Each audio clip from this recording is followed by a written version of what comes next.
This episode of Out of Spec Reviews is brought to you by Magna. More on that later.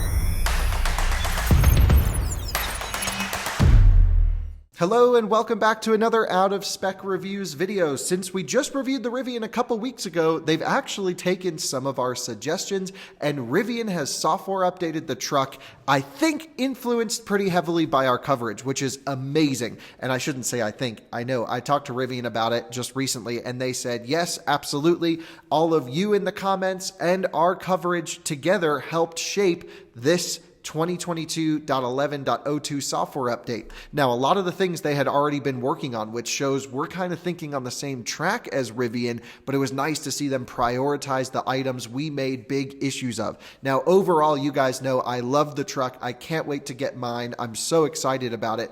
But of course, I'm here to review it, right? So nothing is ever perfect in my eyes. At least I haven't experienced a car that's 100% perfect up to this point. Room for improvement, we shared it, and it's like Rivian fixed 60 or 70% of it within 2 or 3 weeks with an over-the-air software update. Pretty amazing. What we're going to do is, in this video, head down to a truck loaned to us by our friend Will. By the way, if you're not subscribed to our Out of Spec Overlanding channel, we were out wheeling with Will's truck yesterday and a few others, and it was awesome. So subscribe to Out of Spec Overlanding. We'll have a video going up very soon. I know we have some videos in the queue to get out to you guys on Rivian stuff. It's just been an editing nightmare recently. We've been filming a ton, and we're just going through those weird growth stages. Anyway, in this video, we're going to software update the truck, head to a DC fast charger, and look at the new 500 amp theoretical peak charging curve that we can get out of this truck. If you haven't watched our previous charging curve video, watch that first. Link will be in the description because we cover a lot of topics in that video that I'm just going to assume you understand going into this one. So here we go. Nerdy stuff about the Rivian's charging curve right now. Jumping inside of the truck, you can see here it has an available or has an update waiting. Head to settings. So let's hit let's go. All right, network joined. We've connected to our Wi-Fi network. So now I'm going to go to vehicle updates, see what's new. Here we go, car wash mode. So it locks the charge port door, which Will said he had an issue where he went through this car wash and it kept opening the charge port door. Yeah, it happened to everyone, so now that's good. Tune in was useless before, as we mentioned, that's fixed. We enabled the support of 500 amp charging. Hell yeah, baby. What other car company would put 500 amp charging? No one would understand that. That's only there because of our videos, I swear. Yep, for sure. Because I think people online are like, it does 500 kilowatts. No, just 500 amp. Improved traction control in muddy terrain. Wonder who came up with that idea. This is all so cool. Added low ride height and conserve mode as a manual setting. Who came up with that idea? All right, I'll just keep running through these. It's so exciting. Let's see. Improved ride height leveling accuracy. Great. Improved range loss consistency while the vehicle's sleeping. Great. Improved interoperability with third-party public chargers. Hell yeah. And, although it actually worked pretty well. Improved passenger detection so the climate will stay on if there's someone in the car. Let's see. You can now select cellular network as your preferred. New interface with a numeric keypad and a mute button for the phone. That's awesome. Loss of connectivity in rare cases, improved defrost, heating, air, and circulation. That's great. Who came up with this one? Improved auto behavior for climate controls. Can't wait to try it. I thought it was really annoying before. Automatic brightness and white balance when you select the backup camera view or bird's eye view. That's awesome because whenever you'd put it in reverse before, the screen would go to full brightness. This is so good. Improved gear guard detection in low light and snow conditions. Interesting. Improved gear guard activation at home, improved stability of the infotainment system, and improved performance of adaptive cruise control and highway assist. That's what we need for our new hogback challenge. So, update. Parked, storage, locking, nothing. Okay.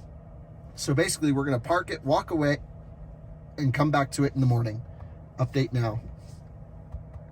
Oh, you can hit start.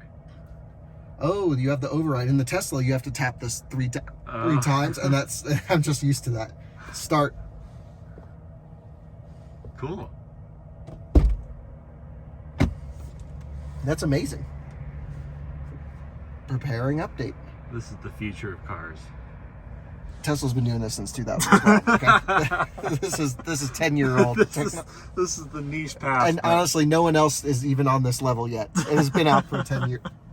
I mean, you would expect Rivian to do this. All right, let's meet. Why do I have the hiccups? Let's meet back in the morning and see what happens. So just jumping over to the truck now. Let's see what it says. First time in. Update successful. See details. Ellie, are you pretty excited about this? No. Here we go. Installed. You're up to date. That's pretty sweet. Let's go do some tests. You join me back at the office with these incredible views to thank Magna. Now, Magna is a technology company that produces not only parts for cars, but also technological solutions from manufacturing and design and engineering. They cover so many parts of the automotive sector, and I bet you've interacted with a Magna product in your life before. Magna actually is very near and dear to my heart because their partnership, Magna Steyr in Austria, produced my first car, a Mini Countryman, and it was built right there in Graz. A lot of you are also familiar. Magna's going to be producing the Fisker Ocean in their Magna Steyr factory, and they also build G-Wagons, and nothing gets tougher than a G. So really excited about our partnership with Magna, of course. They are also hiring for engineers, so we know a lot of you guys are super interested in technology and automotive. I'll leave a link below so you can learn more about possible opportunities at Magna, but of course we want to thank them for sponsoring today's video and being such a huge supporter of Out of Spec. Truly, they are pushing mobility forwards responsibly and sustainably. Pretty exciting to see all the improvements Rivian made, especially off of our own advice and commentary and watching our stuff. I mean, to me, that just instills massive confidence in this brand. And I can't say enough great things about how excited we are to have such an impact on this truck's usability in daily life. So we're pumped. Anyway, enough of that. Let's get into the new charging profile. Now, if you guys remember the last time we charged the truck, we could not pull more than 450 amps from a DC fast charger. And so first steps first, you got to be at a charger that can give 500 amps. 500 amps is the maximum that CCS is pretty much rated to go. And it can do 500 amps at any voltage from 0 to 1,000, I think is how the standard is written. Correct me if I'm wrong. But basically, most chargers cap out at 350 kilowatts because there's also a charging power curve. So you got to make sure you're at the right charger that can deliver the power. You're at a charger that doesn't have a cable limitation because some cables have a peak rating of 20 minutes and then they jump down to a nominal rating. And it's a little bit of a gray area when you start digging into this charging hardware. Thankfully, I don't think we ran into that issue during this test, which is great. Did the test at night, made sure everything was cool, and we still ran into massive cooling issues. It took 8 separate attempts to get this theoretical max curve, many hours, almost 5 or 6 hours to get this test done, just because we really wanted to know not necessarily what is the time decrease with faster charging. In fact, it might actually slow things down. I'll explain that theory in a second. But what we wanted to know was what was the maximum charging power for each given percentage point so that we could log the full curve. And there's other testing we can do with charging, especially hopefully if we get our truck one day, it'll be easier. I'll have more time. We can spend more time doing things. Will was nice enough to loan us his truck for the night. So we did the driver assistance challenge. If you haven't watched that, take a look. We started a new driver assistance challenge called the Hogback Trials. Rivian did really well. If you don't want to watch the video, I was impressed. I just didn't like that it didn't do pre-mapped highways, or it only does pre-mapped highways, excuse me.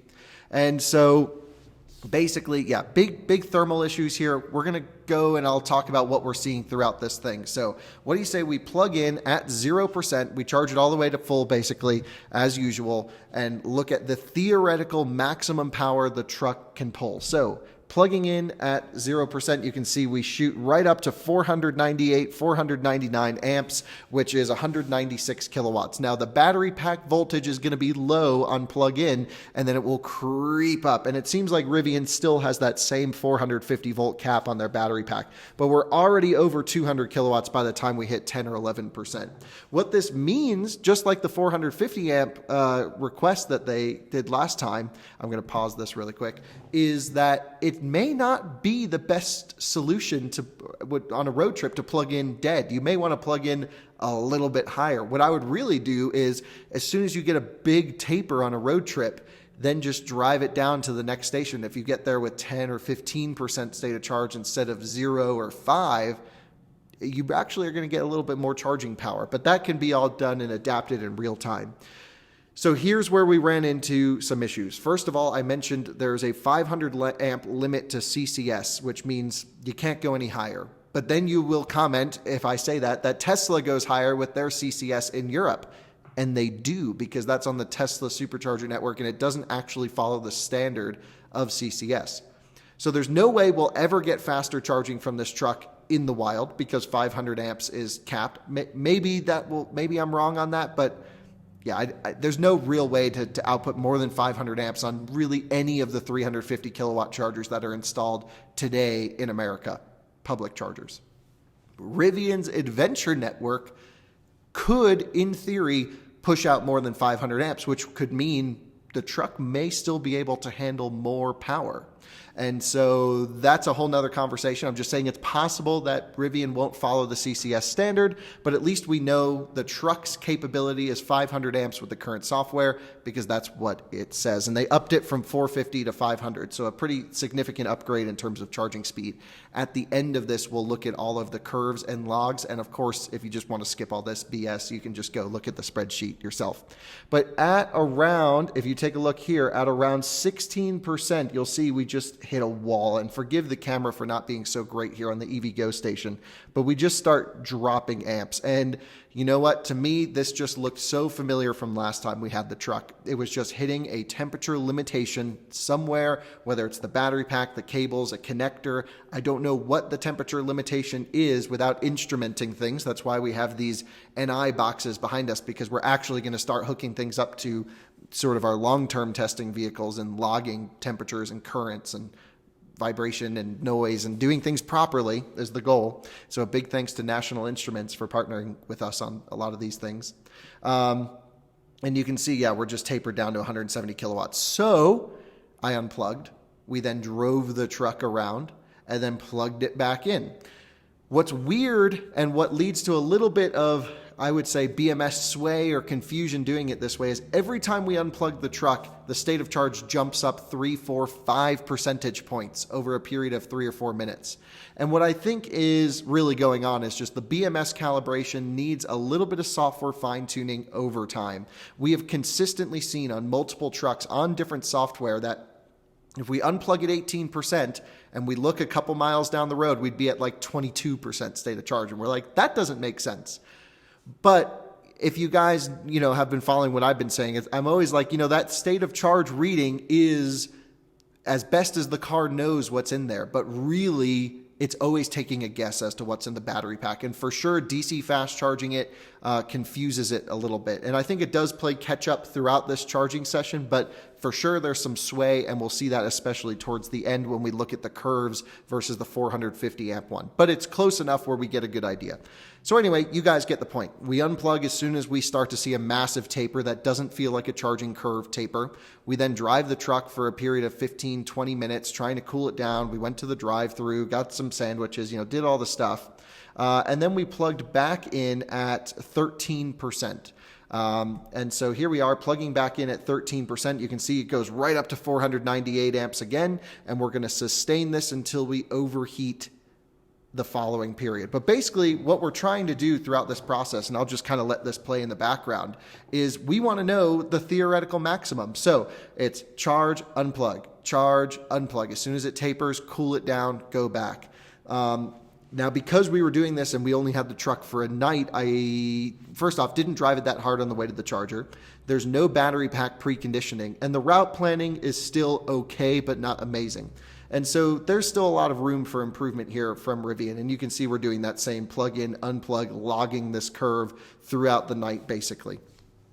Here's my suggestion to Rivian, because we were getting so frustrated with these thermal things. We would notice that the fans and the cooling systems on the truck would only kick on right before the taper happened. So it would be like, oh, charging, 500 amps. And then it would be like, oh my God, I'm so hot. Rip the cooling. But at that point, it's like, oh, I gotta slow this thing down because we're already, too hot. My suggestion, and maybe someone will tell me if I'm wrong here, is if the truck can accept 500 amp charging below, let's just say 30 or 40%, you know that the charging itself, because the truck's just sitting stationary, there's no airflow running over the battery pack or through the cooling system, it's going to probably get overheated with that charging curve. My suggestion would be if the truck's pulling more than 450 amps, I'm going to pause this right here because it gets important around 50% state of charge. If the truck can pull more than 450 amps, just go maxi max on the cooling. Run the compressor and overclock. Rip the glycol coolant pumps at full. Try and get it to stay cold, because it's not just been us. Our friend Ryan, who we did the desert driving with, has noticed that massive tapers, massive thermal limits with the new charging curve. And so while it's great we get more power into the truck, the cooling systems have not seemed to have any software change from previous, which means we're actually overheating the truck more quickly, if that makes sense. It means we're hitting that limit faster. And a lot of the Electrify America stations that you'll be hitting across the country are 350 amp limited. You'll see more of that on our out of spec motoring series. I promise I'm working as hard as the whole team's working as hard as we can to get these videos out. It's just I have to personally edit that one because everything's out of sync. My fault. The 350 amp chargers don't seem to give the truck enough juice to really overheat it. It's really when it starts pulling 450 plus and maybe even 430 plus amps that it's like, okay, the thing's getting pretty toasty, and needs some cooling software. And I don't think we're at the limit of hardware here. I think software can still fix this. If it is the limit of hardware, wow, that would not be good, because this is an incredibly frustrating thing. By the way, it was like 43 degrees out, 46 degrees out when we were doing this. It was not a hot day. The truck was not driven that hard. We literally did the driver assistance challenge sitting at the speed limit on the highway, probably slower than most people would drive, and then brought it over to the charger, like not even ripping on it, because I knew it was going to get hot. Okay, so now let's talk charging curves, and basically I'd love to see Rivian introduce a battery preconditioning strategy, either cooling or heating, and of course, just rip max cooling when it's plugged into a charger pulling high power. It really needs it. It limits your charging efficiency because you're burning more juice to cool it down, but you want to get people in and out of a charger as fast as possible. All right, so here we are tapering hard at about 49% state of charge, and 47, you can see we're just kind of coming off this cliff, right around this 50% state of charge range. And that is, near as makes no difference, very similar to what we've seen in the previous software on the vehicle, the 450 amp. And what this charging curve leads me to believe, and also you in the comments, is this is a CCCV charging profile. It's a pretty simple profile and a really easy one to actually test for. This may look pretty complicated, but it's actually way easier than like an Ioniq 5 or EV6 charging curve, or even Mustang Mach-E, which has a time element to it. Basically, this will just run its maximum current request to the battery pack until it reaches a top voltage level, and then it will just pull down the current to maintain, again, right around that 440 to 450 volt level, and just kind of pulling off. Again, we hit 80 kilowatts around 70% state of charge, like we've seen before. The second half of the curve, pretty much, as near as makes no difference, is unchanged, other than the now constant current request is 500 amps instead of 450 amps. So great improvement to the charging curve in terms of its peak. It means that you're probably going to save an extra 3 to 5 minutes at a charging station, I imagine, under ideal scenario, with cooling improvements. But right now, I would be shocked if anyone could roll up to a charging station and in one session reach this theoretical peak curve, just because at some point it's going to overheat. And so let me know what you're seeing out in the wild. We're going to let this finish off, basically. I mean, it's not that exciting. Basically it just sits and tapers itself down. Just needs cooling. Also, we need more 500 amp, 350 kilowatt capable chargers. They're actually all installed. All the ABB chargers by Electrify America, there was some confusion there. They are 500 amp capable. They're just limited to 350 amps. That's why I go down to Denver to use this EV Go station for all these 400 volt high power cars. The Hummer EV will also require the full 500 amp of CCS. What do you guys think? Do you think Rivian's going to open up the CCS network? Do you think Rivian's going to open up their Rivian Adventure Network to do more than 500 amps? They claim higher power charging is coming. They also claim 800 volt technology is coming, which would have the amount of current that you need, which would help with heat in the transfer of systems. But if it's the battery pack getting hot, it would make no difference. Like we talked about in the last video, the cell doesn't care what the rest of the pack voltage is at. So, to me, it feels like the battery pack's getting hot, not something else, because it has some, really big thermal capacity, thermal longevity of holding its charge. And so, I should say thermal inertia. And so basically, by driving it and cooling it down and still getting hot, I don't think it's connectors or anything like that. It feels like battery pack. So I'm not even sure if 800 volt would make a difference here, to be honest. It would help in keeping the cable cool on the charger and, the DC connectors to the battery pack from the charger, but it wouldn't make any difference to battery pack cooling, or at least minimal difference. It will make some difference, but not on a cellular level. So now that you've watched the whole charging curve, you've seen the 8 attempts here that we've had to, basically go and unplug and drive around. Let's take a look at the curves. So this is the previous. By the way, this is all linked in the description so you can follow along, because I know it's actually kind of small to see. But basically, here are the curves. Previously, we did the full test 0 to 100, which we had big tapers. So this is the temp limitation. You can see we were on that constant current at about 450 amps. Hit a huge temperature buffer. This is on the previous software again. It cooled itself down, ramped up, and then it was just kind of like waffling around this way. And that was not a great test, but we needed to do the full 0 to 100. But again, did not have the thermal longevity. Actually, in this one, it may have gotten itself too cold. I don't really remember. Basically, no battery preconditioning makes it pretty hard to arrive to a charger. You got to watch that video. I don't actually recall offhand. This may have been, don't recall offhand. Anyway, then we did the theoretical peak charging curve, which is the 450 amp. Here's everything you could have got on the previous curve. And I'd say it's pretty accurate, although maybe you could have gotten a little bit more than 196, 97 kilowatts up there. Not totally sure. Doesn't matter. Let's move to the 500 amp one. So here we go, the new big boy charging curve. Again, unplugging and plugging in a lot to cool things down to get this done. So this is all theoretical charging curves. I'm not sure if you could roll up to a charging station without like NASCAR fans blowing on this truck to cool everything down to get this.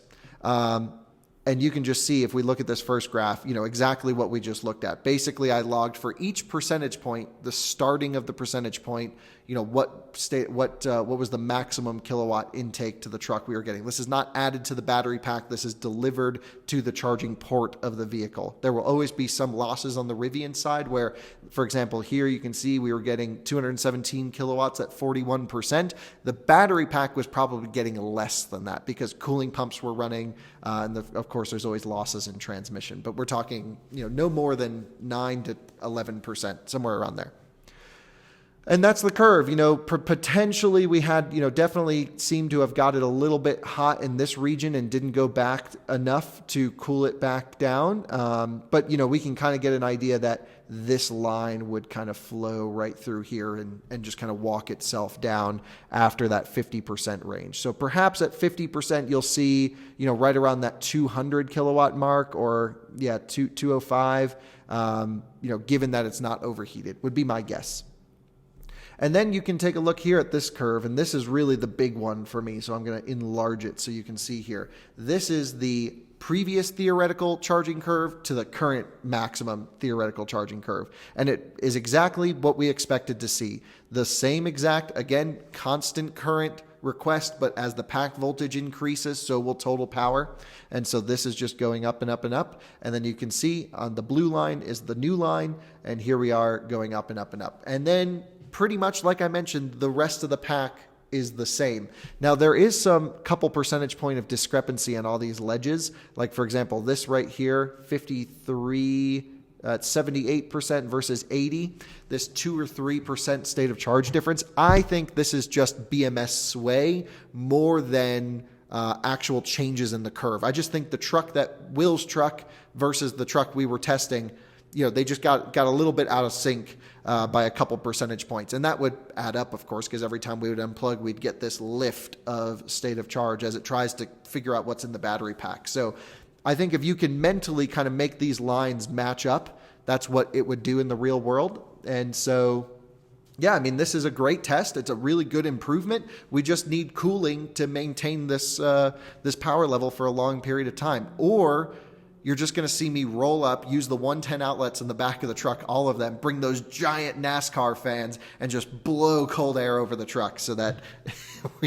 you can give it as much cooling as possible. I would be curious to see if that makes a difference. That might be a fun video to do on like a still day. Have 2 Rivians at the same state of charge, same temperatures, have one with huge fans rolling over it. If you want to see that, let me know. We might be able to arrange. We have a lot of Rivian owners that are awesome here in Colorado. And there you have it. There's the improvements, the new 500 amp charging curve. I'm most excited about a lot of the other updates, like some of the traction management stuff. We'll get into that later on. But have to say, love to see Rivians receptive to our content. Would love to see them just go, hey, we don't have the time to like make a dynamic cooling map based off of all of these things. I think they could just go, oh, it's pulling big power, just max cool. And I'm sure they're worried about compressor longevity and there's other components that go into this, but it really needs some cooling improvements here based off of my testing. And so, yeah, let me know what you're seeing in the real world. Can't thank you enough for watching all of our videos. Please take a look at those driver assistance challenges. Let us know what you want us to improve. I'm reading the comments on those, and we are taking notes so we can adapt that challenge. So many fun things going on here. And yeah, talk to y'all later on. Thanks for watching. Bye-bye.